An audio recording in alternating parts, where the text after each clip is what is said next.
Vamos a continuar con la charla, el profesor Peter Bates. Entonces... Different title. Different title, yes. That you gave me. Yeah, I Yes, I was confused. So, entonces, bueno, vamos a recibir al profesor Peter Bates con su nueva charla. Yeah. All right. So yesterday, of course, I developed the model. We discussed what should happen and then how it happened. So I ended with giving the equation and asking how waves should move. And I pointed out that in the PDE version, it's very easy to analyze because you get a second order autonomous ODE, which becomes a first order, a two-dimensional first order system. But for the non-local equation, it's an infinite dimensional equation and you cannot change it to finite dimensional. And I started to show how we change the finite dimensional one to the infinite dimensional one with the homotopy, a deformation. And I just said, this is what we do. And I said, I think that we use the implicit function theorem to continue. And I might have mentioned, but I think I didn't, that to use the implicit function theorem, you have to have invertibility of the operator, which is all about the spectrum of the operator, not having zero as an eigenvalue, for instance, and some other techniques. So the spectrum, which you think, I don't know, maybe we don't use spectrum when we do matrix theory. Maybe we just talk about eigenvalues, don't we? But for infinite dimensional operators, linear operators, the set of eigenvalues is often not sufficient. There are different kinds of almost eigenvalues. There is essential spectrum and there are eigenvalues. So I don't want to deal with that. It is a graduate mathematics topic. I just want to let you know that it's not easy. So there is a lot of analysis that I didn't do. I also wanted to mention that after having done the continuum version with the continuous convolution, then we went back and said, well, what about the discrete problem? How do we analyze waves going across a lattice? Now usually, and all the numerical analysts do this, you take a continuous problem and you change it to a discrete problem. But in our case, we had the solution to a continuous problem and we did not know how to treat a discrete problem. So we changed the discrete problem to continuous by first writing the interaction in terms of delta functions and then changing the delta functions to, instead of ones that go to infinity, just very smooth functions that had a peak at the lattice sites, and then we made them thinner and higher so that these approached the delta functions. And then we used the theory for continuum non-local equations to get our waves, and we took a limit as the almost delta functions became delta functions and got waves for the discrete lattice system. So it's a little bit different. Now I'm going to talk about work with two of my former students. Actually, he's gone now, so he left. I mean, he finished. But I left his Michigan State because he decided to stay home with his newborn child because his wife has a very good job. So I think that's very nice. Okay, so, and I found out how to put the accent on Jose. But you need Bogotá accent. Ah! Okay. You want me to change it? I know how. Okay, so today I'm going to talk, I mentioned touring and the morphogenesis. I'm going to talk first about what that is from his point of view, and from that point, actually, a lot of people didn't recognize the importance of his work, which he published in 1952. But in the 1970s, I would say, mathematical biology was beginning, and people went wild with touring instabilities. You'll find thousands and thousands of papers on touring instabilities in math biology journals and in pure biology journals, and and you may see them in physics and chemistry and in even society, sociological journals. So I'll talk about the instability, and then instability with non-local diffusion, which involves the spectral theory, but spectral theory of non-local operators is very different. And if I have time, I'll talk about a Chaffee-Infante. This is a single scalar parabolic equation in one space dimension, for which I have a couple of open problems that maybe you can solve for me. So touring patterns. So I don't know, but I like that fish. It's a very nice fish. So really quite amazing. It's right, a beautiful thing. And the question is, how do they get these patterns?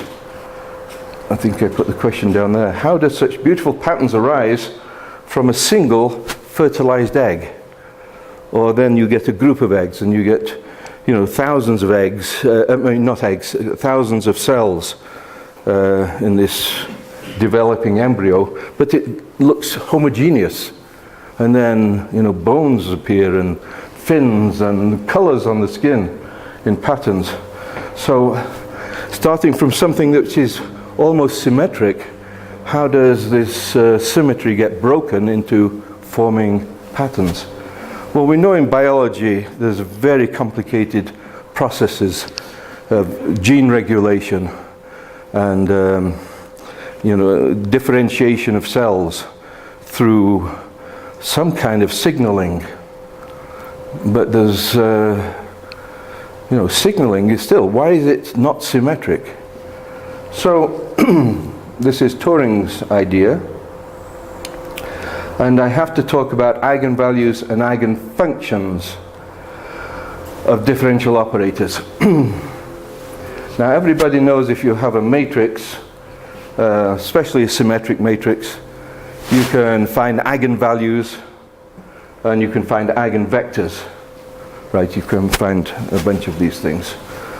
So now, instead of a matrix, I'm going to think of a differential operator there. So instead of working on Rn, n-dimensional space, we'll work on a space of functions. And I'm hoping that I didn't mess this up. I wrote this last night, this bit, because there are a lot of undergraduates here, and it's almost certain that you didn't have separation of variables and eigenvalues of vectors, eigenfunctions of differential operators. So we're going to consider a rectangle. So we have a rectangle. I drew the rectangle there. So 0 pi, 0, 2 pi. I made them different on purpose. And I'm going to consider this operator on the set of functions defined on the rectangle. Okay, so this is called the Laplacian of U. It's just the sum of the pure second derivatives. And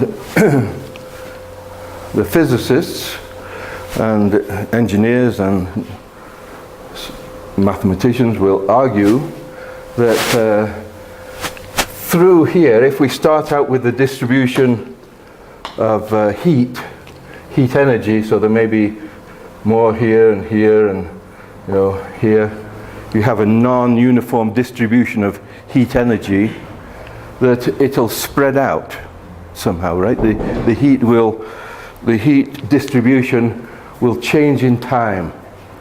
And it changes in this way.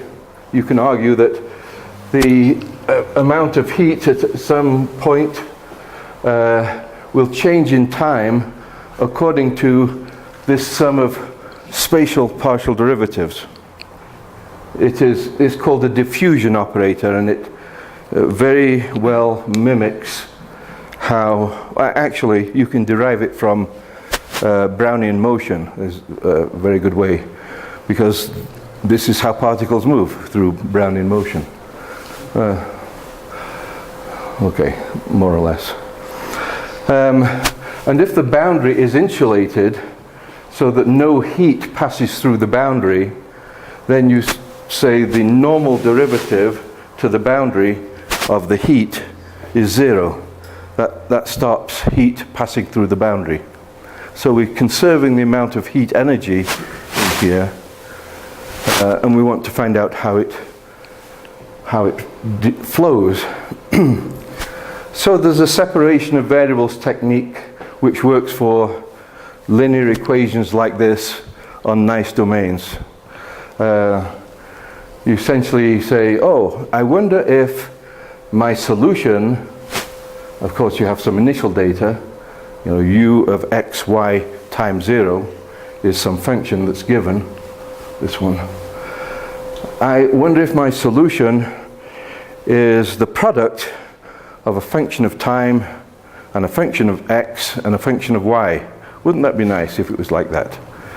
And you just deal with these equations, you forget about the initial condition, and you find that, this particular function of x and y multiplied by this particular function of t, but the n and the m could be any integer, so we sum over the non-negative integers with coefficients that can change depending on n and m, and we get a function, because that was a linear equation, this linear combination of products of functions of x, y and t, x, y and t actually satisfies the equation.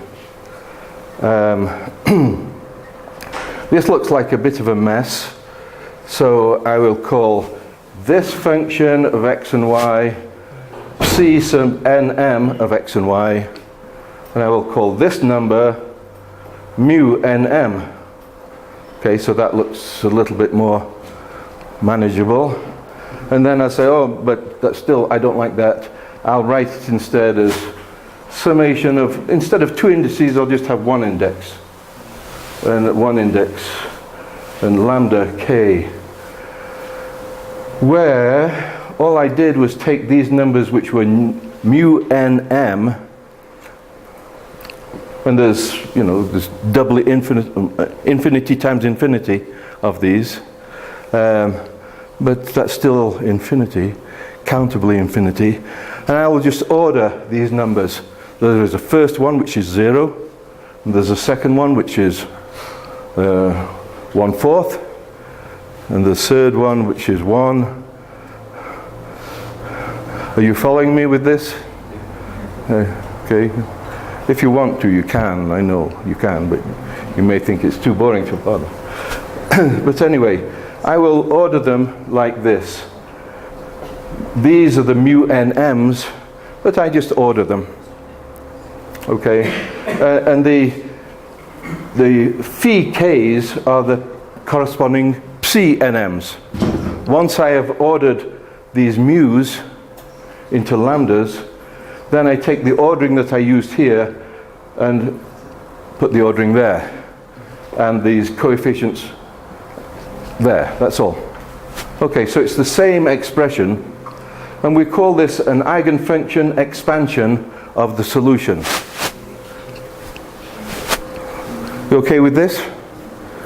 This is very important mathematics. It is, it really is.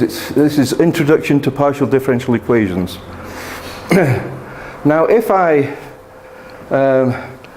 took the Laplacian, I mean, before I just said, believe me that this is a solution. But if I take this CNM, cosine nx, cosine my over 2, and I take the Laplacian of it, 2x derivatives, a minus n squared comes out, 2y derivatives, minus m over 2 squared comes out. And I get the same function back again. 2 derivatives, it's important, right? Cosine goes to negative cosine. So I get that. And this, when I look at my equation for this function, I say this time derivative is supposed to equal the Laplacian of this function, which is this number times that function. I drop the nm, which is the mu nm times this function. And so I look at this and say the time derivative of psi is negative this number times psi. That's a first order ODE, right? U prime equals negative AU. What's the solution? Well, let's say dy by dx equals minus AY. It's the exponential. So I get this thing at time equals 0 multiplied by e to the negative mu nm of t. Now you remember mu nm was this. So this is a positive or non-negative number. So I lied here a little bit. You see where I lied? Mu nm, if n and m are both 0, which was allowed, and lambda 1 is 0. So in the case that this is 0, of course it doesn't go to 0.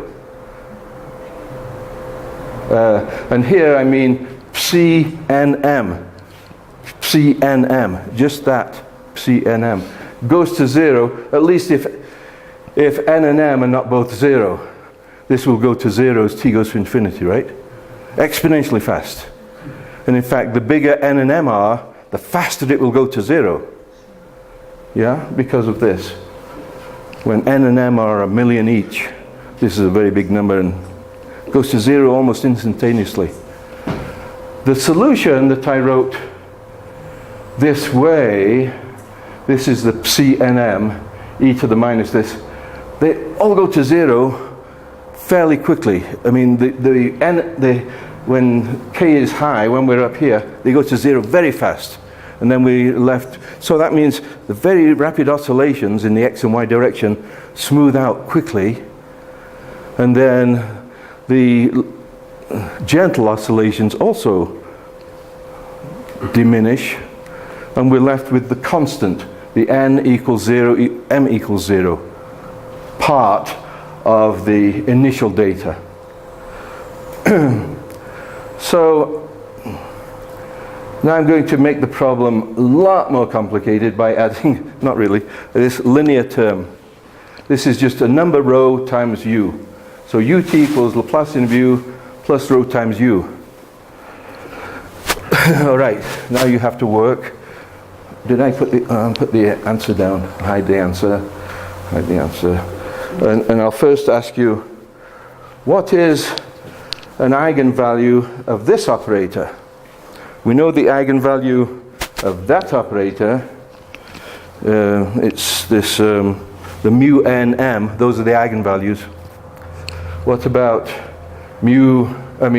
Laplacian u plus rho times u?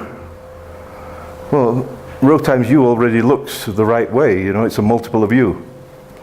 So actually the eigenvalues just get a rho added to them, and the eigenfunctions are the same. Do you see that? If I take my CNM here, I'll have Laplacian of CNM, which is negative mu nm CNM plus rho of CNM. In other words, it's rho minus lambda k. The eigenvalues came here with a negative sign, and the new solution to this equation is another mistake. There should be some coefficients, CKs.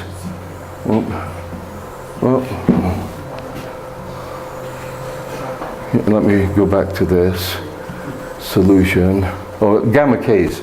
Okay, remember there are coefficients there. Gamma k's. Those coefficients should be there still. It was late at night. Okay, so there should be gamma k's there. So it's a linear combination of the eigenfunctions, the spatial eigenfunctions, multiplied by e to the minus eigenvalue times t. Okay, so now the question is, what happens when t goes to infinity? Suppose rho is positive. If rho is positive, what do you think? It depends on the values of lambda. Yeah, it depends on the values of lambda. In what way? I think that is growing. Okay, the lambdas are growing, but they start at 0, and then they are 1/4, and then they are 1, then they're... There is at least one function with growth, it doesn't go to infinity. Yeah, so when these numbers are less than rho, then this is e to a positive number times t, which goes up. And of course, eventually these lambda k's get bigger than rho, and all of those die out. And we're left with actually finitely many pieces that are growing. And the lambda 1, which is 0, that piece grows fastest. So if I make any perturbation, if I start with 0, then it stays as 0. But if my initial data is not 0, and has some little pieces of the first few eigenfunctions in, then they will grow and blow up exponentially. And from that we see that 0 is now unstable.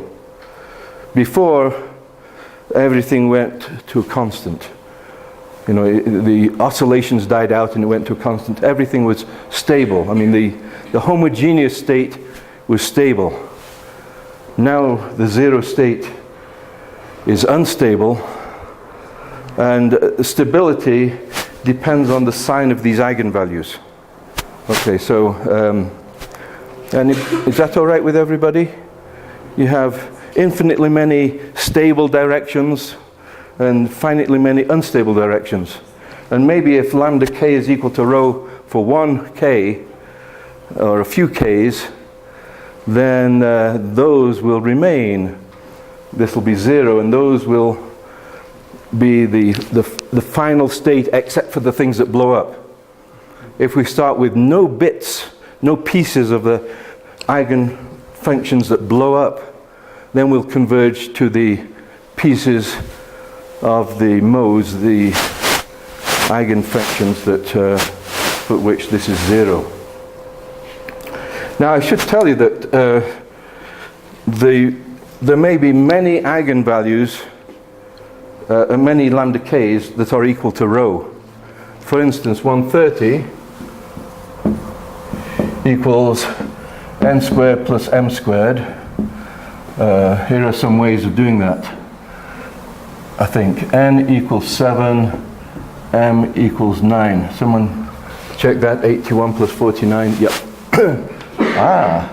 Here's a cheap way. M equals 9. This is a 9. M equals 7. Okay, that's a cheap way. N equals 3. M equals 11. Yeah?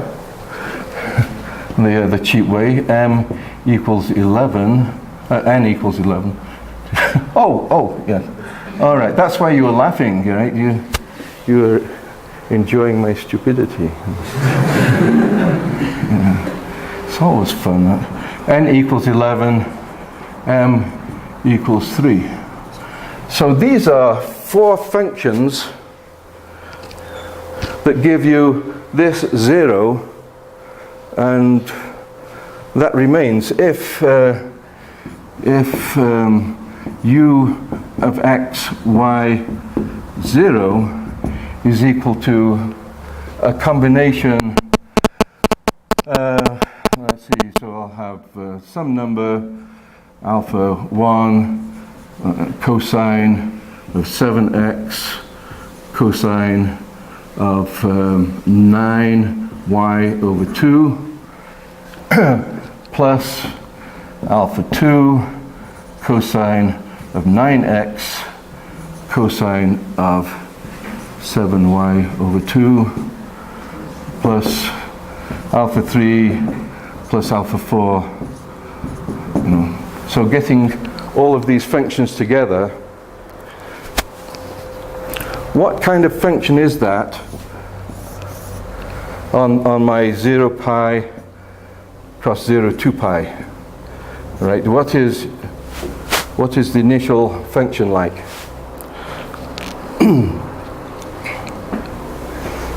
Okay, it's too difficult to think about. But you've got oscillations in the x direction and oscillations in the y direction, and I just remembered that on my laptop I have pictures of things like this, which I did not put in my thumb drive, so they're not on here. But you get functions that are clearly oscillating. They are quasi-periodic in x and quasi-periodic in y, right? They are so they are functions that have weird oscillation behavior. And if I take a plane and cut it and find the places where it's above the plane and places where it's below the plane, you will get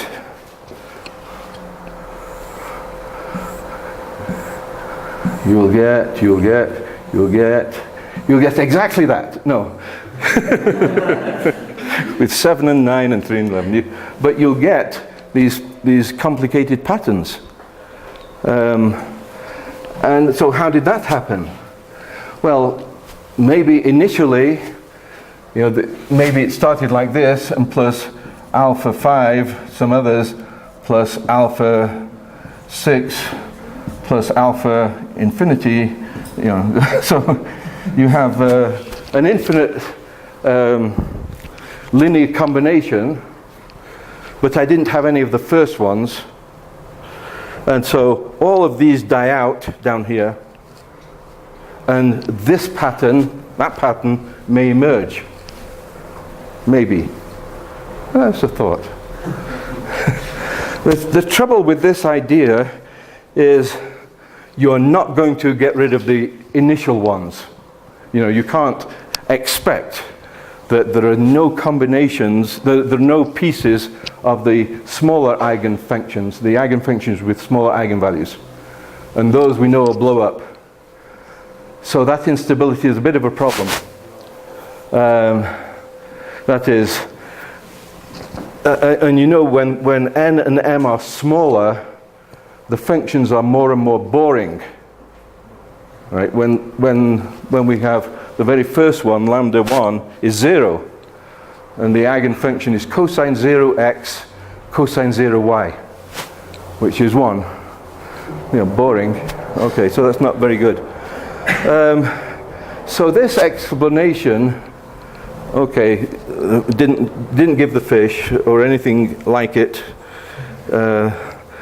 but how? So we're still saying, how did this happen? We can see that patterns can be generated by a nice linear,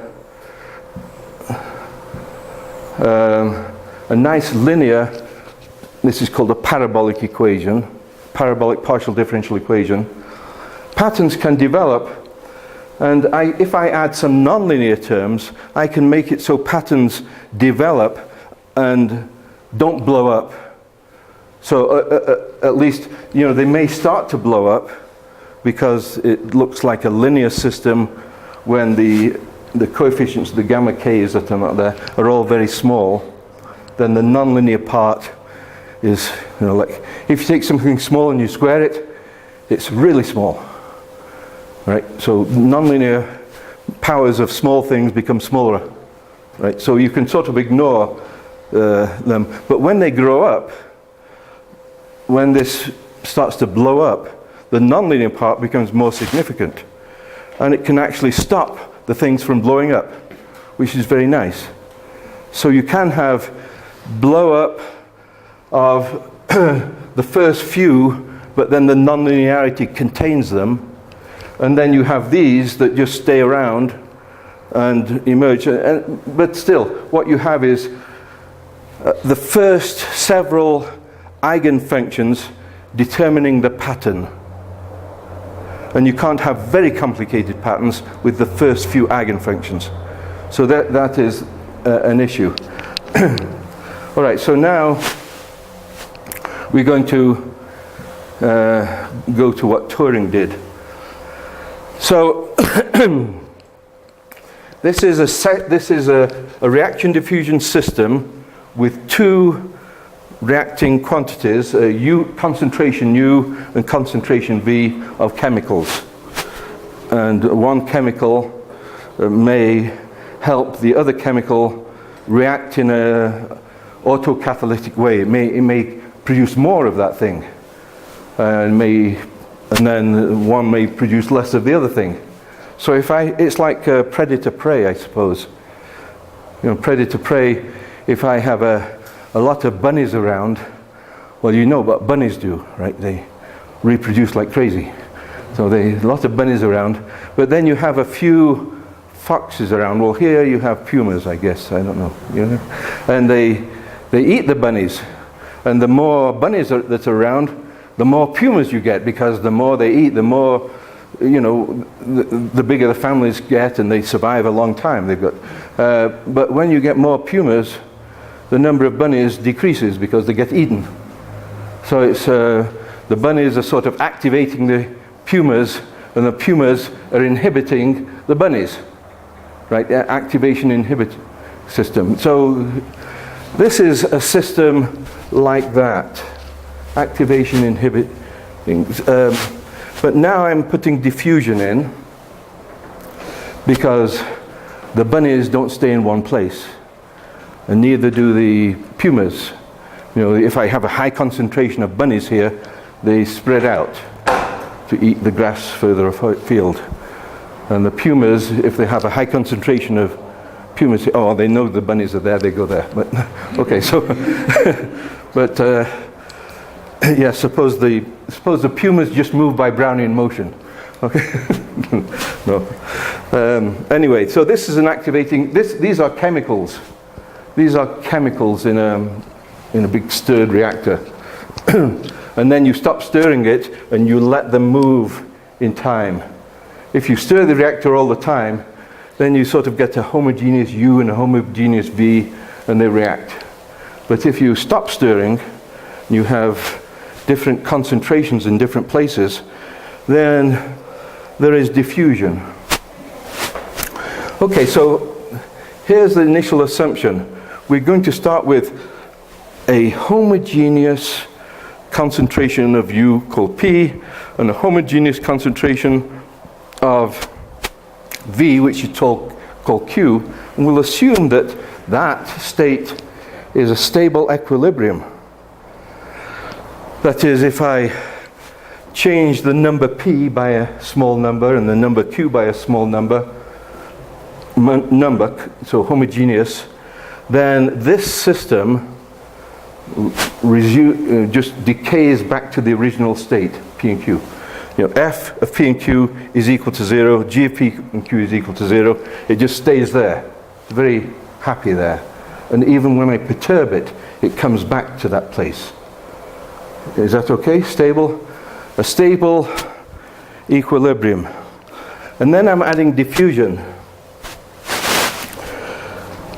As everybody knows, and as we just saw, diffusion tends to take out oscillations. It likes homogeneous states, right? I mean, oscillations decay. If you just have the Laplacian, it makes things decay, makes oscillations decay, and it likes to go back to the constant state. So when you have spatial variation in, if you have a spatial perturbation from P, so I have the constant P plus a few wiggles, and the constant Q plus a few wiggles in the X and Y plane. So they just look like constants, but not quite, they're rough. Then, if I had come across this and decided to look at it, I would say, obviously, it still resumes, reverts, relaxes to the constant PQ state. Obviously.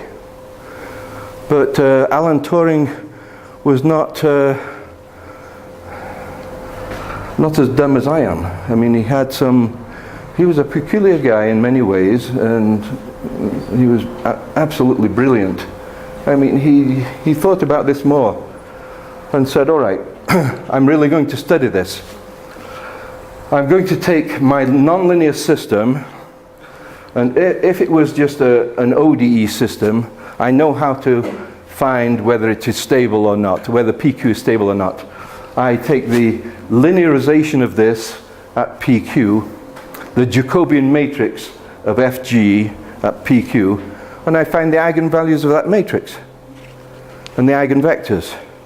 And the solutions are then linear combinations of the eigenvectors times e to the eigenvalues times t.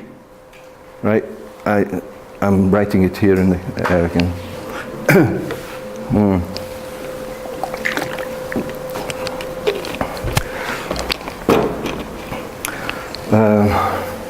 Let me just say this. If I have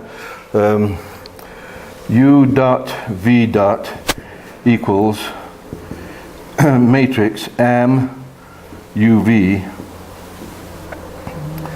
then the solution is uv at t is equal to the summation of some coefficients, okay,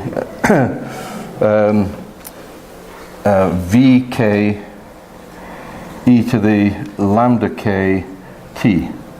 The lambda k's are the eigenvalues of m, and the vk's are the corresponding eigenvectors. Okay, so this is the solution. I can write it down.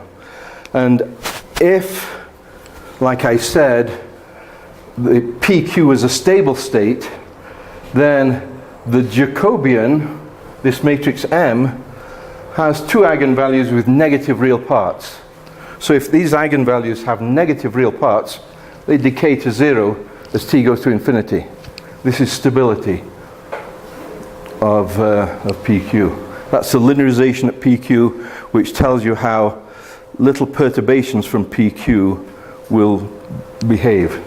This is the more or less the evolution of the perturbation. So, but instead we've got this diagonal matrix 1D, because I had a 1 there and a D there, multiplied by the Laplacian, and I could have put it out here, Laplacian of UV, plus the Jacobian UV, and it is now, if we think of this just as a matrix, as an operator, it is one of these equations. But I'm going to keep in mind that it is D times the Laplacian plus B, the Jacobian. And I'm going to find the spectrum of this, I hope. Right? Find the eigenvalues of this. And then I'll do this. But because we're now in infinite dimensional space, we'll have infinitely many eigenvectors, eigenfunctions we call them, and eigenvalues. And they'll have a u part and a v part. So So we'll look at the spectrum of A as it operates on various Fourier modes. The Fourier modes are what we were talking about with the heat equation. Cosine of nx, cosine of my over 2. Right? That is an eigenfunction. It's a Fourier mode as well. So the Fourier modes. So I put in, so my Fourier mode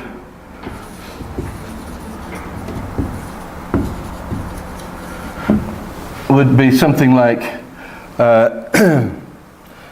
if I had one space dimension, I'll just use exponentials with I, so that has cosines and sines. E to the I,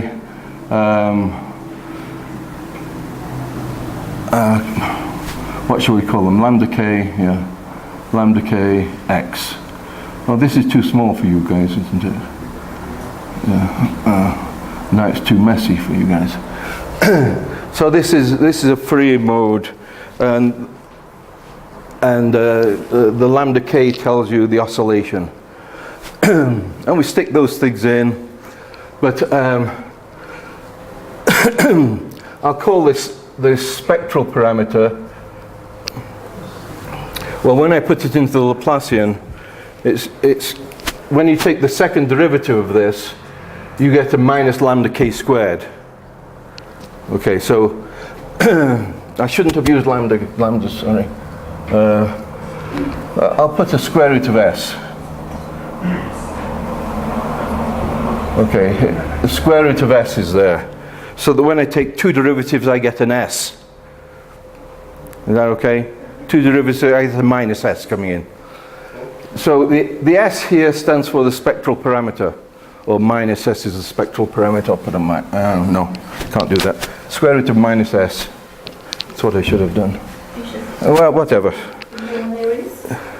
I can do that, but yes, it's a good idea. Let me put it in like this. E to the square root of minus s x. Okay, that has the I in it, if s is positive. So then I say, how does my operator, this operator, act on that function? Well,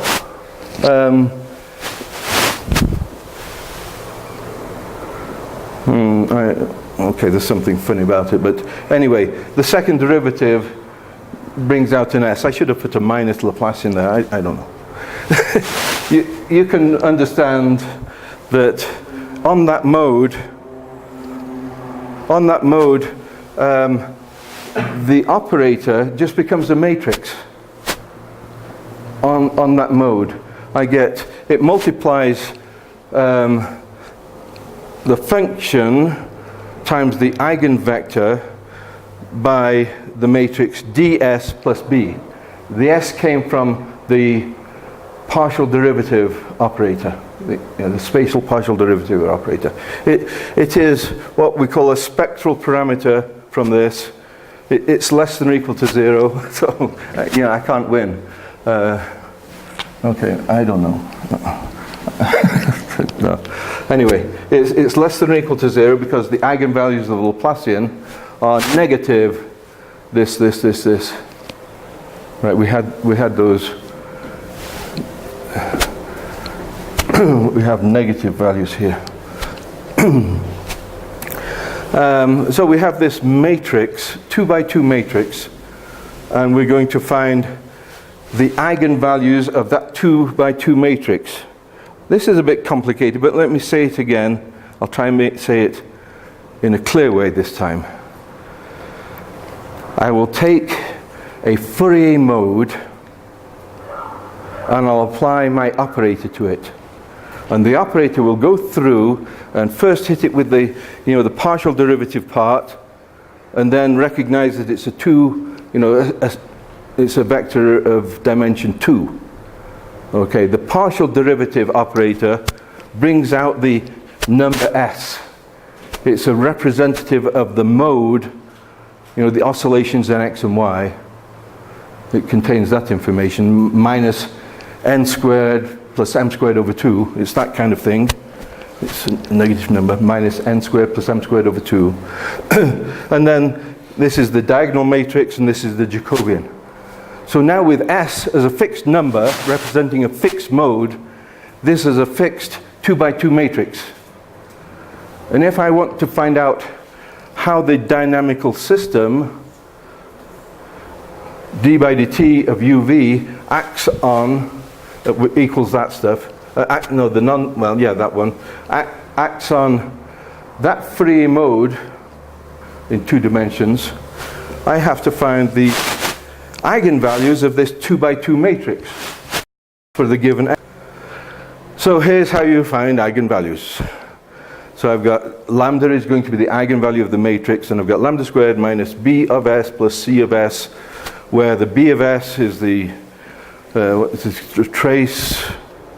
Right, this is the trace of that matrix, and c of s is the determinant of this matrix. All right, you remember this?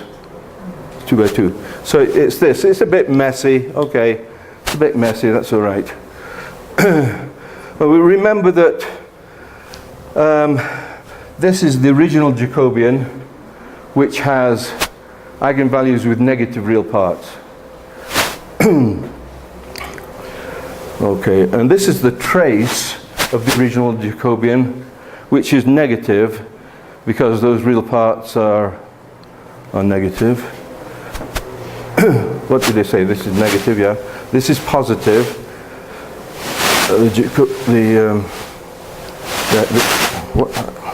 Sorry, did I say this was negative? I'm sorry. The eigenvalues both have negative real parts, and so this is the product of eigenvalues. This becomes eigenvalue times its complex conjugate if they're double with negative real parts, and it's the two multiplied together if they're both real. Anyway, this is a positive number, and this is negative.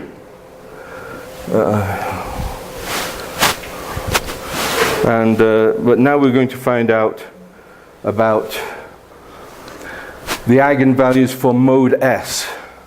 So we're going to look at the mapping from each mode S to the eigenvalues, and there are 2 of them, lambda S. Determined A of S has 2 branches, lambda minus of S, which is less than, we're ordering them this way, lambda plus of S for all S negative. We'll just make that spectral parameter continuous, which is okay for now. And you can show, I mean, if you do that calculation with the information we had, we find out that the lambda minus is strictly increasing. So we have this is the s-axis, and this is the lambda axis, and the lambda minus is increasing. Here's lambda minus, and it's increasing with s, but we're only considering s negative, right? We're only considering s back here. So it's increasing, and it turns out that it's negative. And this is a typo. Oh, no, this is correct. No, this is correct. So it turns out that lambda plus, so here's lambda minus at 0, which is less than lambda plus at 0. This one's decreasing, so it stays negative. But this guy, this guy actually goes up a bit and has a unique maximum. I should have, all right.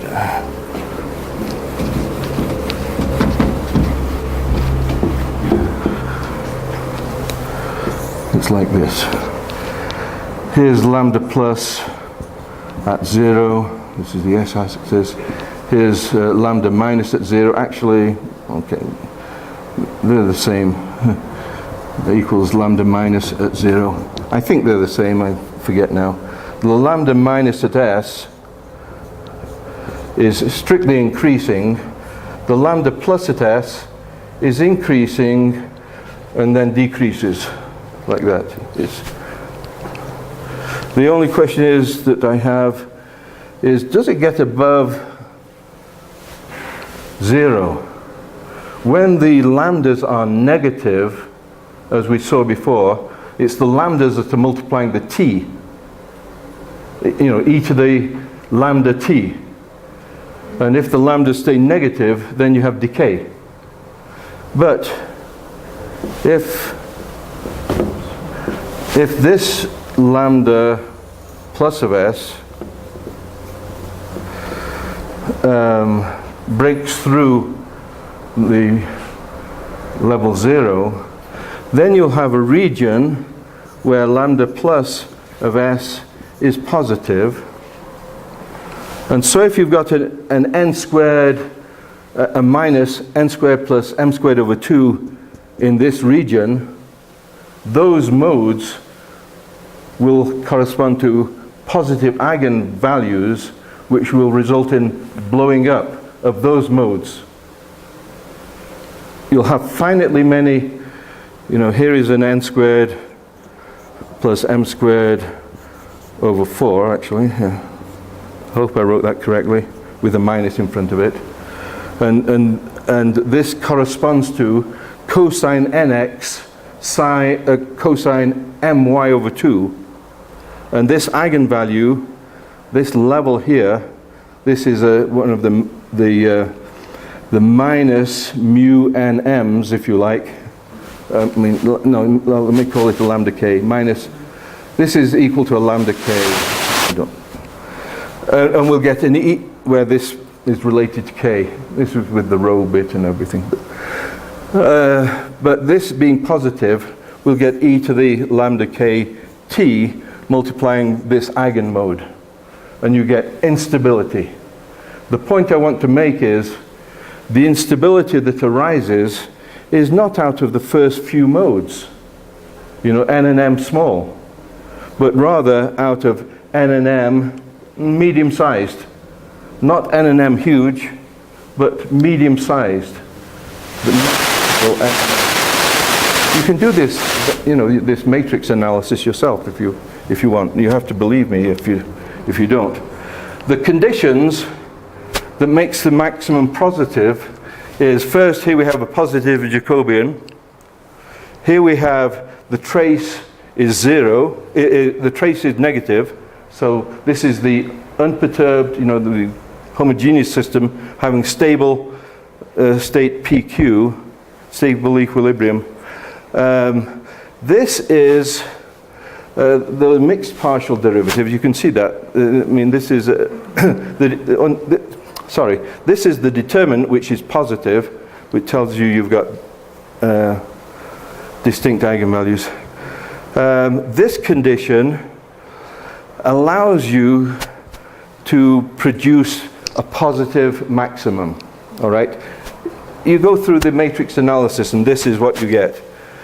And then this says you get these two things say you get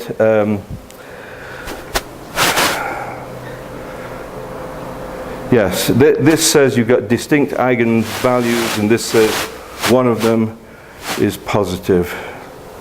This is the trace. Yeah. Okay, and you get this picture. And so it's called the dispersion curve, only I put it on that side instead of this side. So here's lambda minus of s, it should be on that side, and here's lambda plus of s. And along here, this is the spectral parameter, we call them wave numbers. There may be, they may be the sums of squares or things like that. And so the ones particular for this domain with these boundary conditions, you'll get several numbers along here which correspond to modes, oscillatory modes in the x and y direction. And the ones that are in here will have positive eigenvalues, so will blow up. But the one right here, the one right here has the greatest eigenvalue and will grow faster, exponentially faster than the others. It'll be that pattern which dominates.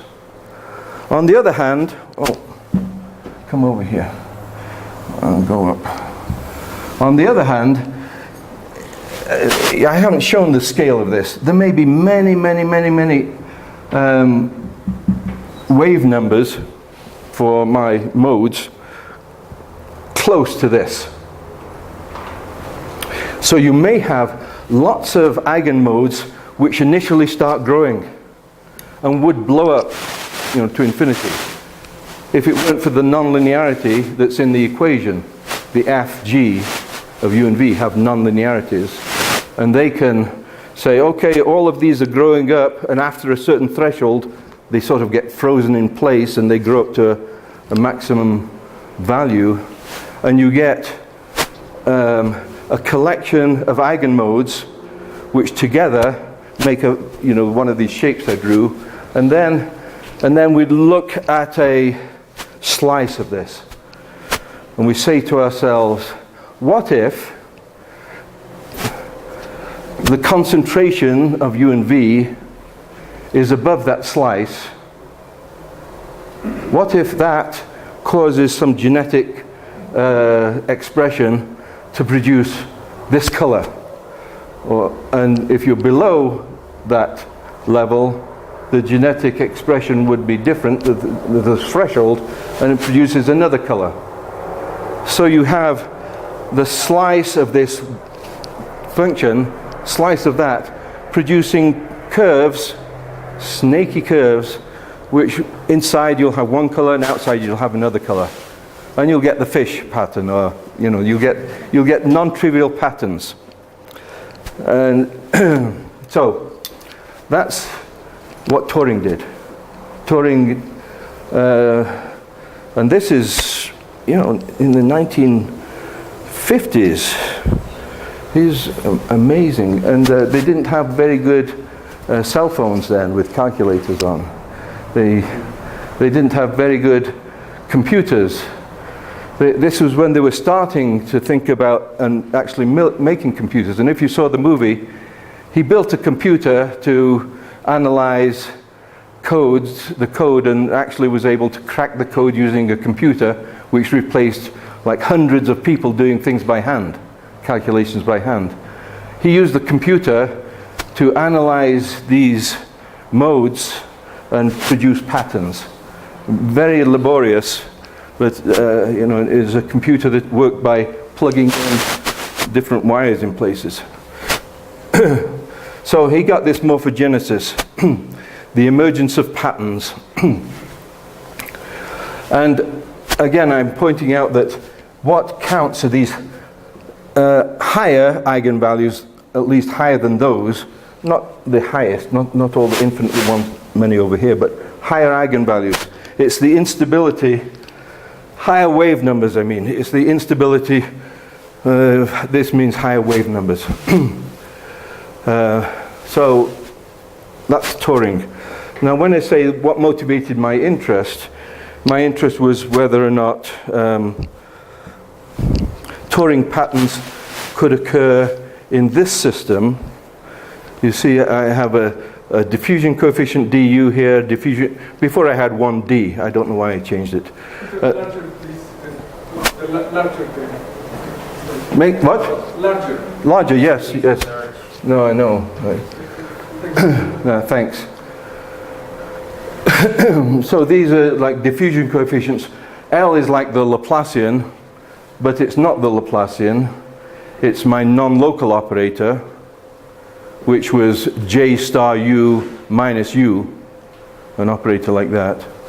And I want to know if Turing patterns emerge in this system. Because the mechanism that Turing was investigating, this diffusion operator, sometimes in cellular, in groups of cells, like an embryo, it is not pure diffusion.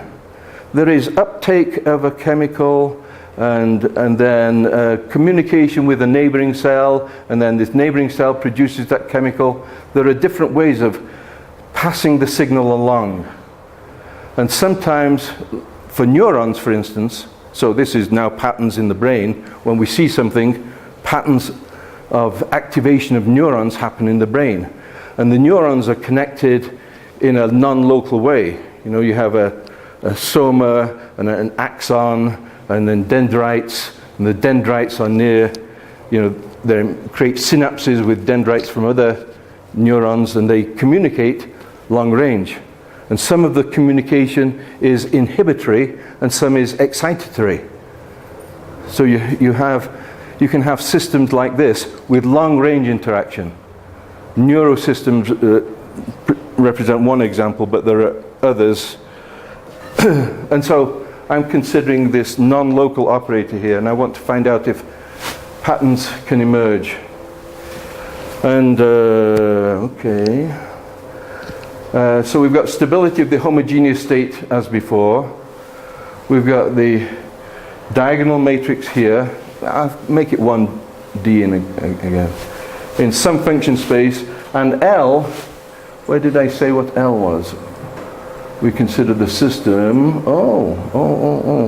Okay, well I just told you. L is the non-local operator. All right, the non-local operator. And now this is the D matrix, D, L, not Laplacian. This is the B matrix, and I want to know the spectrum of this. So the idea before is to replace L by the spectral parameter of the operator L. So I need to know, this is a Greek S, so this is S for spectrum. I want to know what the spectrum of L is. And it's very hard. So the open problem one is find the spectrum of operators with a kernel J.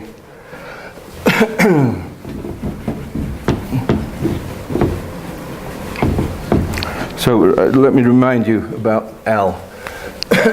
L is equal to J star, this is LU, J star U minus U. And this is where the integral of J is equal to 1. So that's what gave a 1 here. And I'm trying to find the spectrum of L. What is this?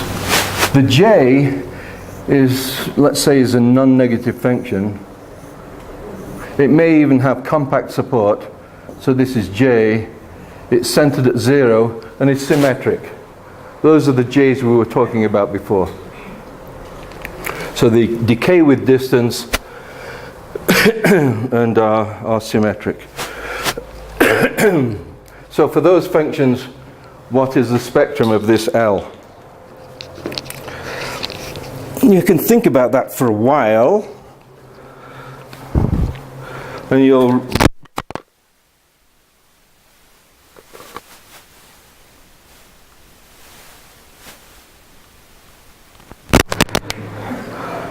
realize that is a hard problem. Okay, for the recording. Okay, now you may take some special J's, like Gaussians or something like that come from differential operators, and so you can find the spectrum of J in that case. But in general, it's hard to know what it is. So it's hard to find out about this stability or instability. So in Turing's case, it was the Laplacian, and that was the two eigenvalues as they varied with respect to the spectral parameter or spatial wave number. This is positive because it's called wave number. You don't have negative wave numbers.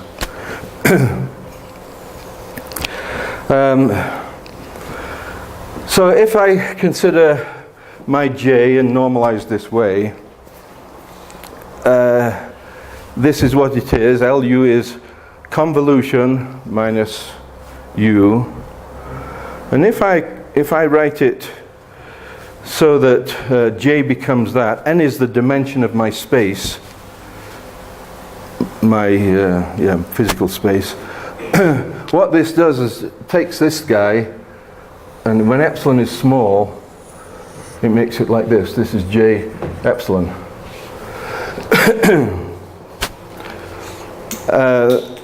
And when I integrate this, I still get 1.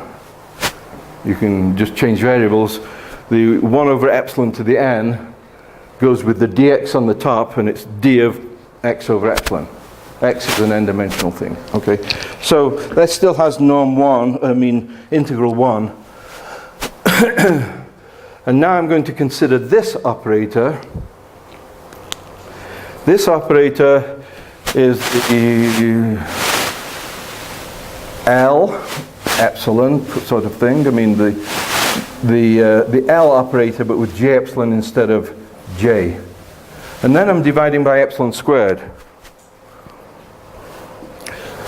Now, if you think about this, what this does is when you do the convolution, this j gives high weight to the near neighbors and adds them all together, and then it subtracts 1,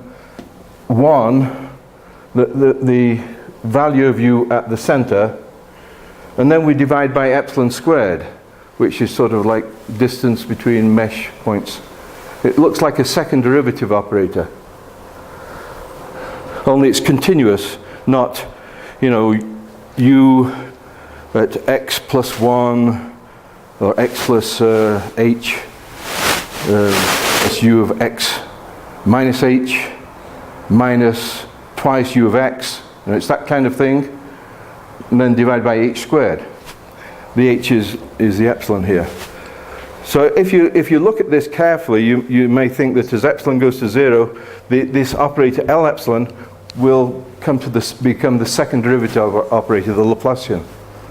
You may think that, but it cannot do that, because if you look at the operator, like the matrix norm of this guy, it's plus infinity, and the operator norm of this is finite. So you take the difference between them, and it's always infinity. So this cannot converge to that. But if I apply it to a function which is twice differentiable and integrable, this is twice differentiable, and the second derivative is square integrable, then in fact L epsilon on that phi converges to a number independent of phi times Laplacian of phi. And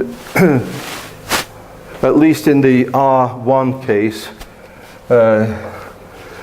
Xinfu Chen and Adam Kamai was a postdoc of mine, we proved that this was the case, and the number Cj only depends on j, the original j. It's the second moment of j divided by 2.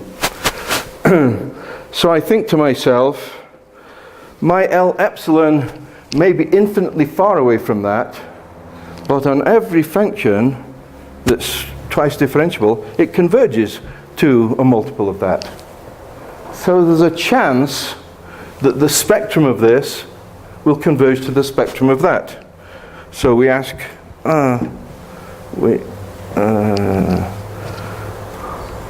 we ask that question. But before I do that, I forgot I had to mention this. The other one was R in Rn. There's this beautiful result of a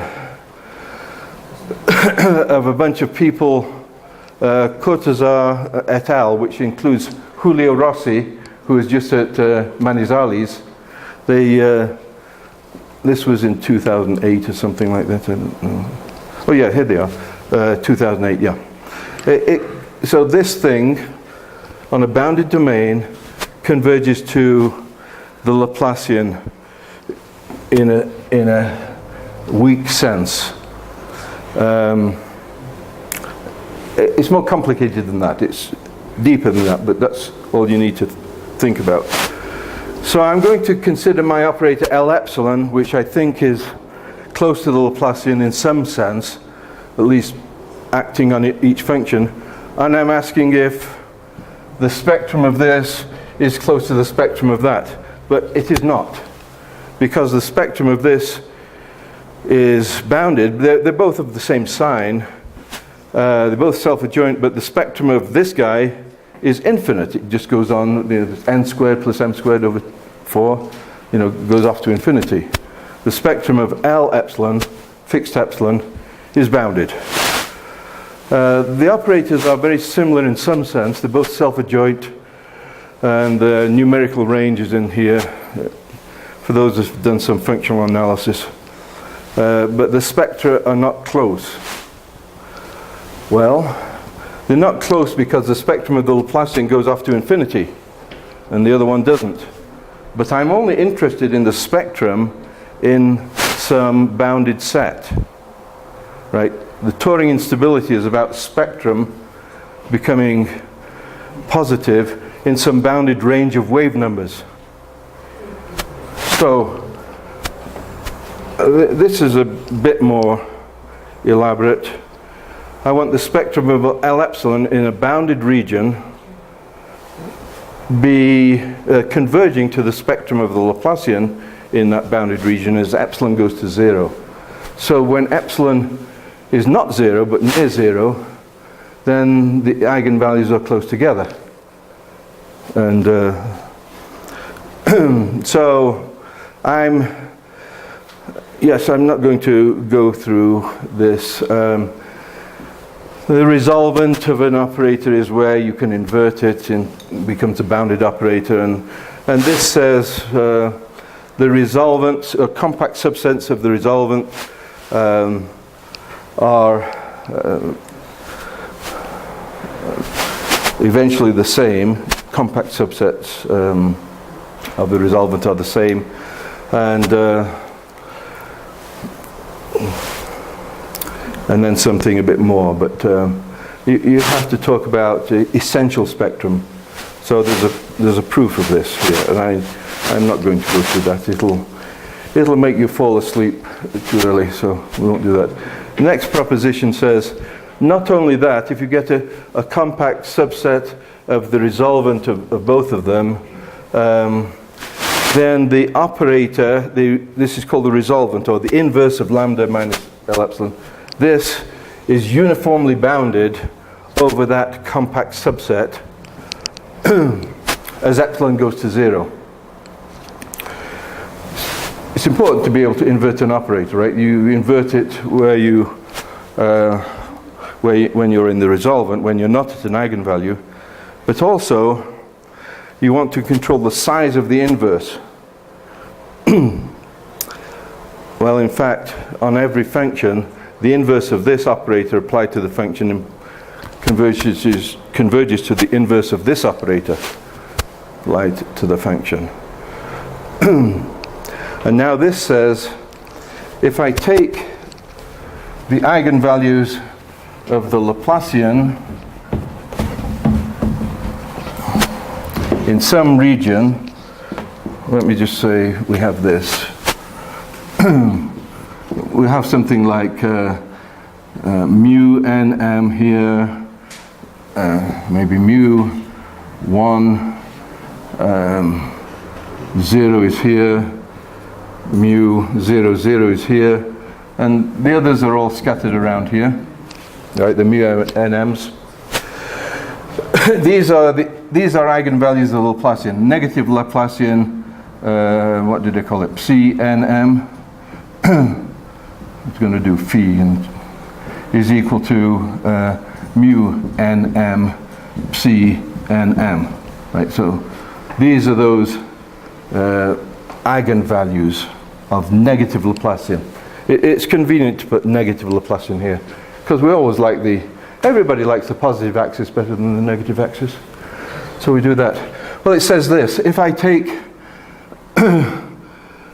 circles around these eigenvalues, say of radius delta, they're all radius delta, at least up to some point. So here we are in 0m, and I'll put little delta circles around these, and I don't care about the others. Then the eigenvalues of L epsilon, for epsilon sufficiently small, are in these disks. They are real because this is self-adjoint, but for a non-self-adjoint one, you could do a similar proof, I guess, and have them in here. If if one of these has high multiplicity, like we had here, this is an eigenvalue with high multiplicity at least 4, then this operator has 4 eigenvalues in that little circle. They may all be the same, they may be 2 the same, 2 different, you know. But there's multiplicity 4 contained in this. So it's the spectrum is really converging to this spectrum in that box. Well, that tells you that, so this involves some very nice stuff from Cato's book on perturbation of linear operators. And you have to do contour integrations and what have you. So now we come to this, and there's the 1D L epsilon Turing system, and same as before. Here's the equation that we want to, the matrix we want to study with this operator in is the B. The same Turing conditions as we had before. We put the spectral parameter S in as before, but now S is a spectral parameter for L epsilon. Okay, but it represents L epsilon. We get, because of these Turing conditions, we get exactly the same picture. The only question is, where are the eigenvalues of L epsilon? And in this region, they're in those little spots. And so when you have the dispersion curve going like this, and like this, the one going down, then of course all the eigenvalues of L epsilon that are in there give you, all the wave numbers for L epsilon that are in here give you positive eigenvalues of that operator. A epsilon S, D L epsilon plus B, I should say. And so you get instability. And this is for a particular system. The dispersion curve looks like this. This is I shouldn't do that. This is the 0 axis, forget about that. So there's 0, there's lambda minus, and here's lambda plus that went up. And 0 is just above here. The Schnackenberger system. Everybody say, oh, Schnackenberg. Right.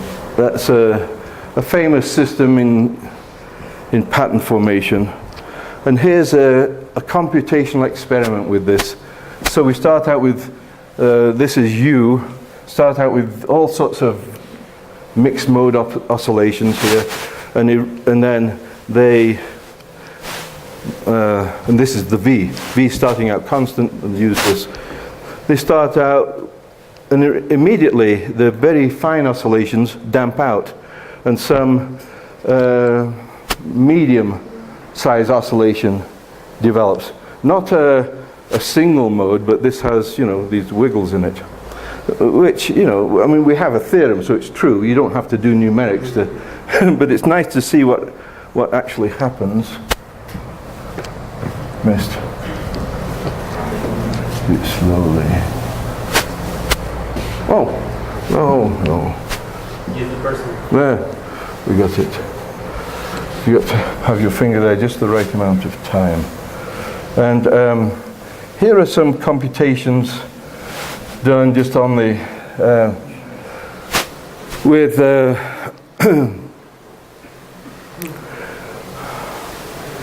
the patterns developing. So here is 0, and we're starting out, with something more, and the same here, starting out with something more or less homogeneous. Maybe there's some, this is amplitude, color is amplitude, and some modes start growing and some decay, and you get these regular patterns appearing.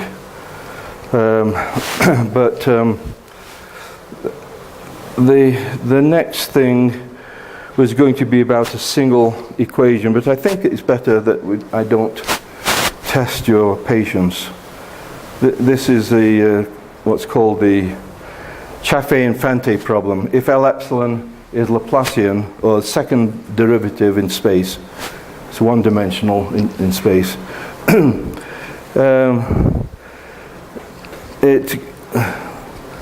gives bifurcation. So this is all about bifurcation. And there's bifurcation curves coming. We have some theorems here, lemmas, but I have, and these are the cosine functions that bifurcate out different values of lambda and so on. Okay, enough of this. Where does it end? So, the theorems that we have give local bifurcation. So you get bifurcation from 1, you get a little curve here, and from 4, and a bifurcation from 9, you know, this is the squares of the integers. You get this bifurcation, but the proof only gives you local bifurcation. You can't get global bifurcation. From the original proof, you use some Fredholm theory, Fredholm alternative theory, an implicit function theorem to get bifurcation, which is fine, but I want to get global bifurcation like happens for the Chaffee-Infante with the second derivative there. The bifurcation branches go out off to infinity. And each of the branches tells you, if you're on this branch, you have that many wiggles. If you're on this other branch, you have this other number of wiggles. It tells you the oscillation number, each of the branches. And I don't even know that on these branches. If I did know that, I could prove that they go off to infinity. Okay, numerically we looked at it, but the proof is missing. And if lambda is large out in the bifurcation, the solutions actually become discontinuous. And there's a numerical, what is lambda there? I don't know. Lambda is 10,000. And it obviously is discontinuous, except you can never trust computers. So you look at the equation. Here's the equation. And remember that had a 1 over epsilon squared. So we multiply by epsilon squared, and then we say, okay, suppose epsilon squared lambda is huge, they're bigger than 10, and by having lambda really big, try to find where u is equal to 1/2. So when I've multiplied by the epsilon squared, this thing is bounded. So that is bounded. We have a huge number times 1/2 times what is u 1/2, so that is 3/4. 3/4 times a huge number is equal to a bounded number. That can't happen. It never takes on the value u equals 1/2. It goes near -1, near 1, but never goes near 1/2. It must be discontinuous. So problem is proving global bifurcation.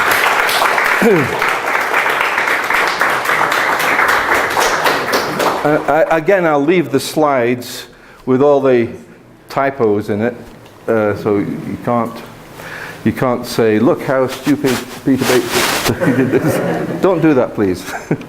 But you can look at it if you're interested.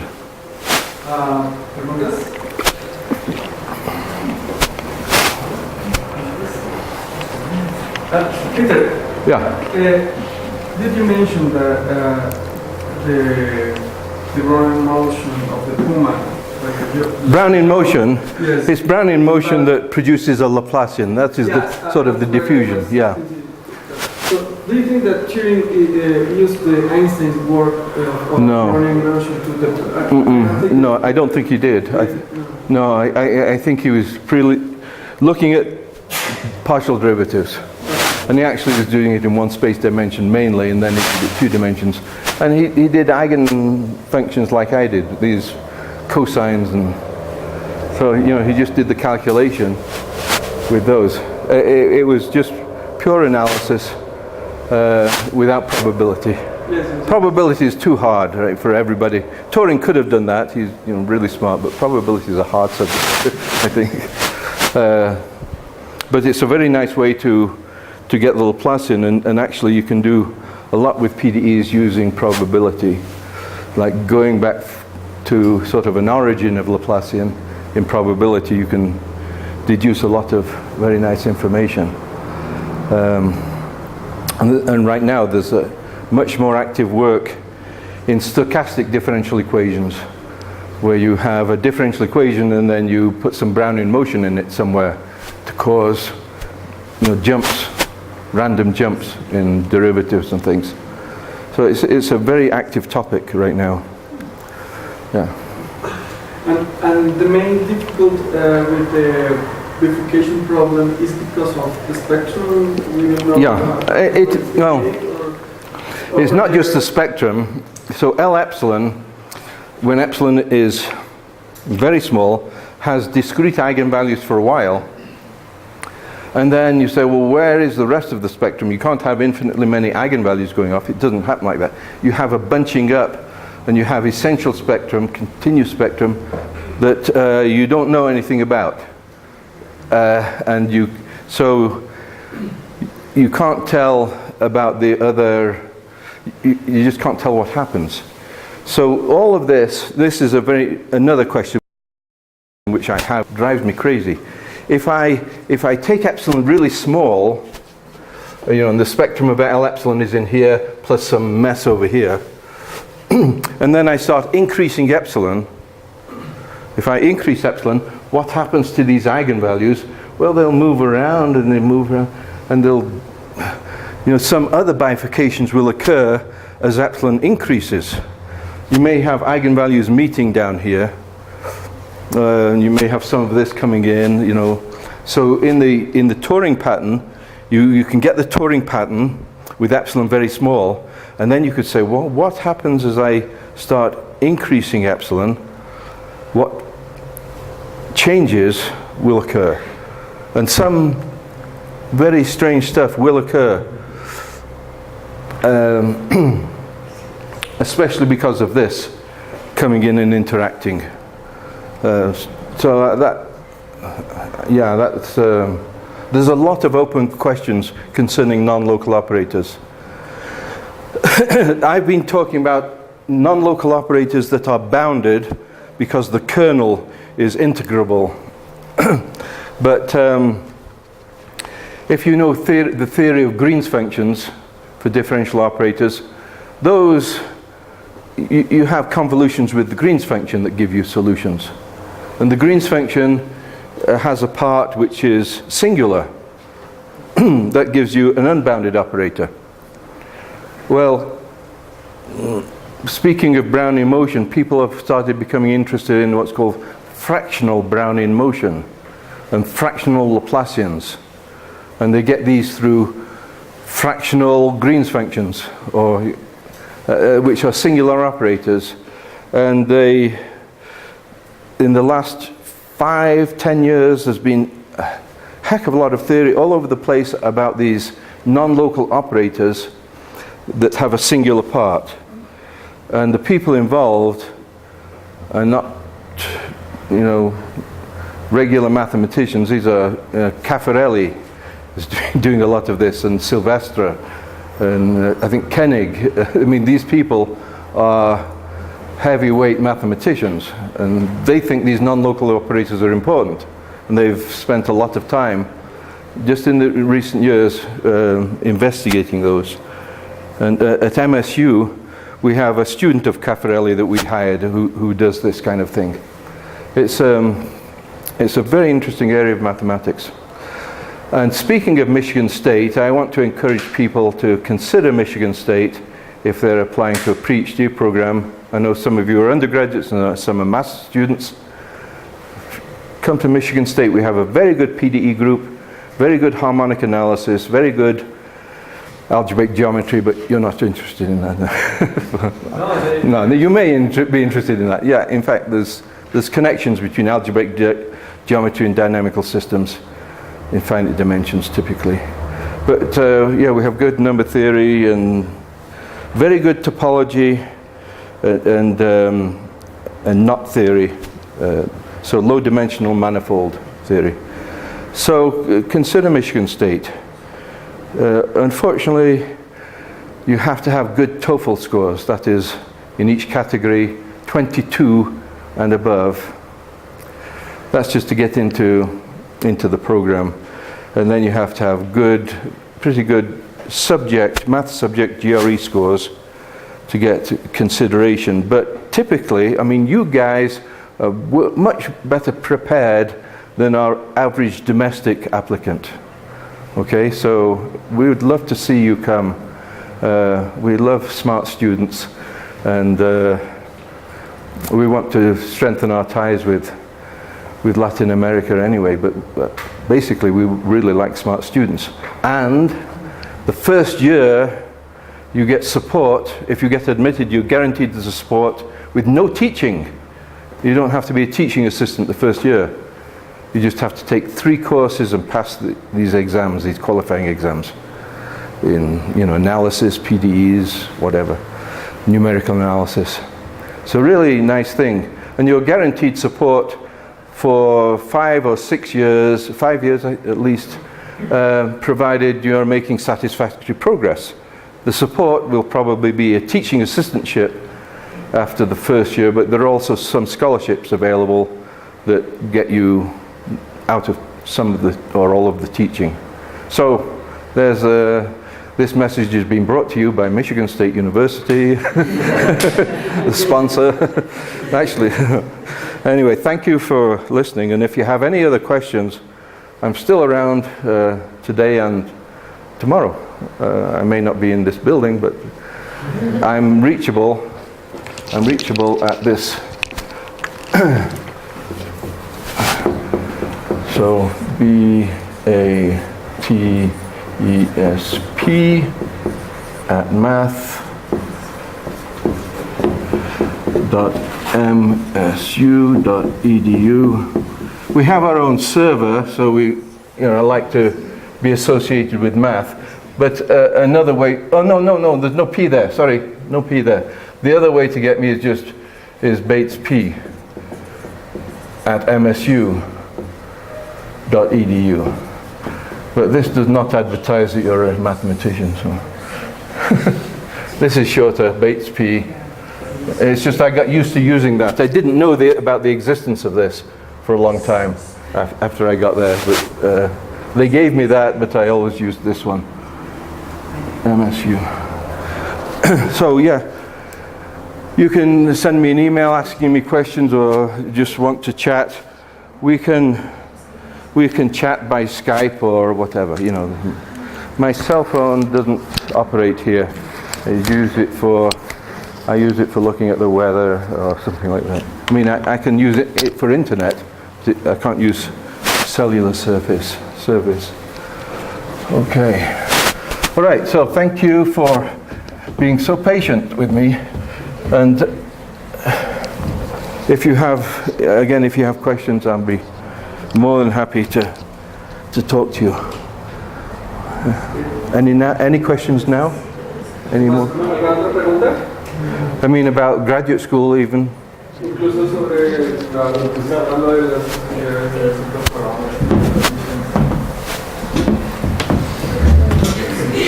No. Any? Great. We go to lunch. Yes. No. Early lunch. Maybe,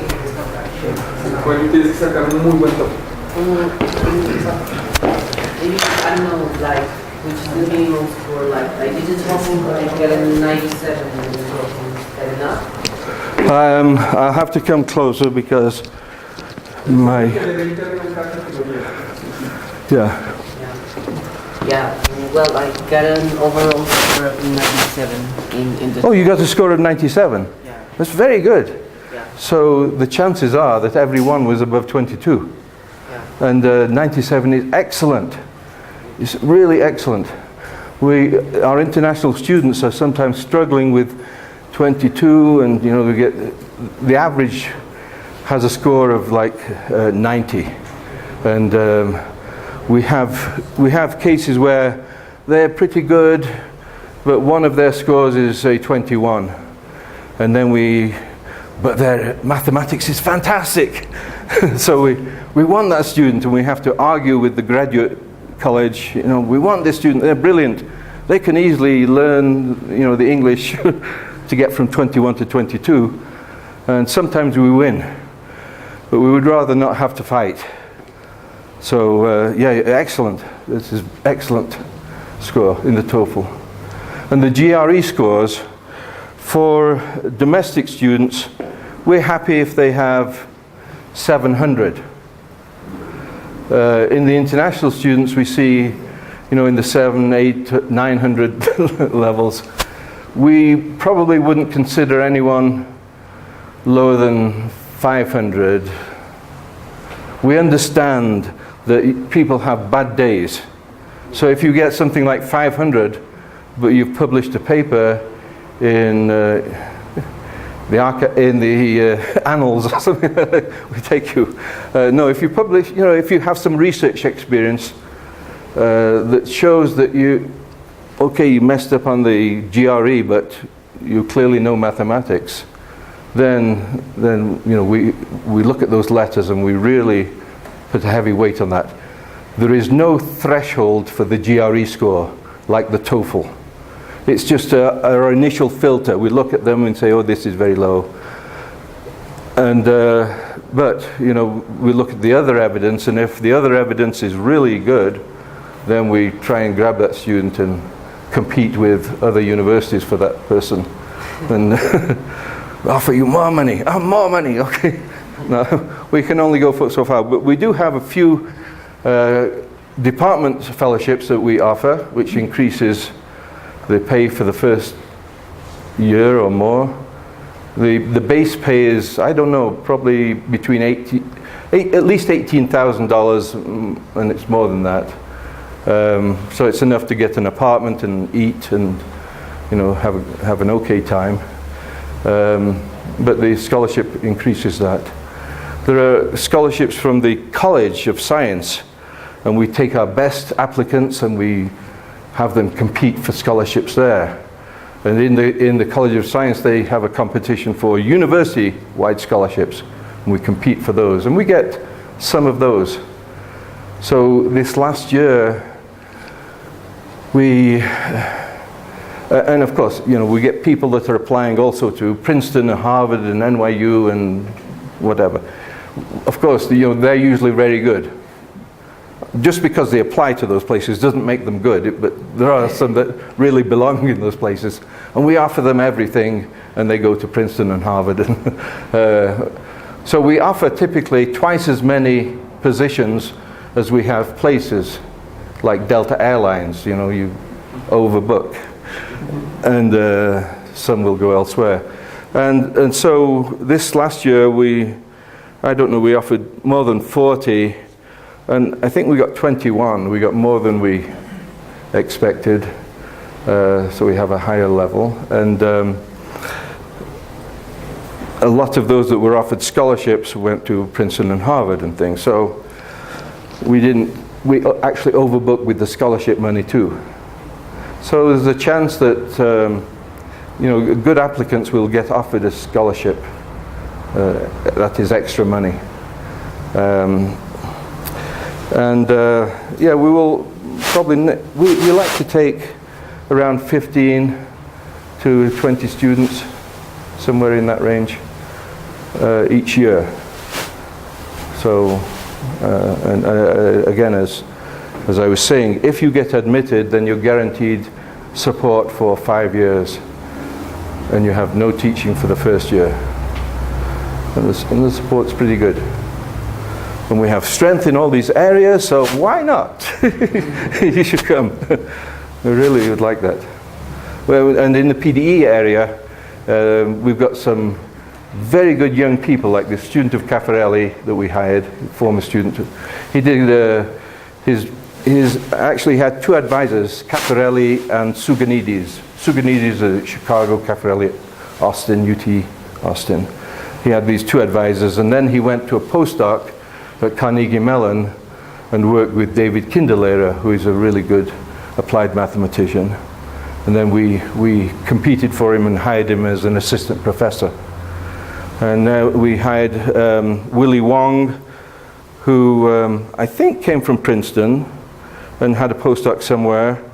I don't remember now. A lot of competition for this guy. He's very, very good, but we got him 2 years ago. and then Jun Kitagawa, optimal transport theory, those PDEs.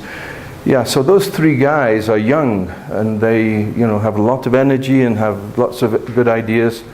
So there's a lot of opportunity to work in PDEs and geometric PDEs as well, if you're interested in that. So what else can I say? Yeah, I shouldn't. Okay, I'll stop talking now. ¿Quieren que traduzca más o menos lo que dijo la idea general o...? ¿Sí? Entonces, más o menos lo que estoy diciendo es que para aplicarse necesita primero tener un buen inglés, necesita presentar el TOEFL, tener sobre 20 en cada categoría, son 4 categorías, hablar, escribir, leer y escuchar. Eso da menos por encima de 80, mínimo, 90 es un buen puntaje, mientras presentar el GRE, ahí básicamente mira que pues pueda resolver algunas cosas elementales. You said 80? 80 is maybe above 20. In each skill. Yeah, 22. 22. Yeah, in each category. In each category. I thought you were talking about the pay was $80,000.